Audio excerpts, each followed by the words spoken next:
जय गुरु रघु भाई कोठी अछ आज पर 9टा बेलू निमंत्रण करने जाइथांते। अरे हाँ नटिया जाऊची जाऊची। भाई जल्दी आसुन एमती लेट कहीं करछ। सତରେ ତମ କଥାବାର୍ତ୍ତା ଠିକ ନାହିଁ ଆଉ। अरे हाँ मु परा एबे बाहरुची तमे समस्त को नहीं वीर मौसा घर पाखक आस है।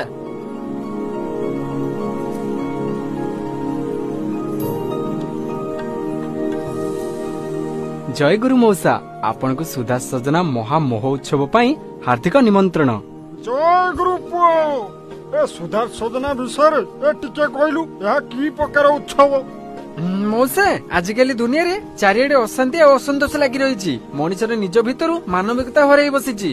एई महा महोत्सव हेउछि आत्मशुद्धिर एक अभियान। सज्जनता बा साधुता ही आमर प्रकृत परिचय। सेई कथा को समस्त को मने पकेबा पई एहार लक्ष्य।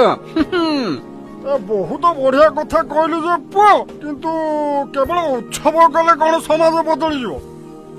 मौसा गोटे जलंता दीपरु ही हजार दीप जले। एही महा उत्सव रे भजन कीर्तन सदालोचना एवं सामूहिक समवेत प्रार्थना माध्यम रे आमे शुद्ध चिंताधारा ग्रहण करिवु। जेतेबेले आमे निजे शुद्ध होबा सेतेबेले जाय आमे निजे सुस्थ समाज गढ़िबा।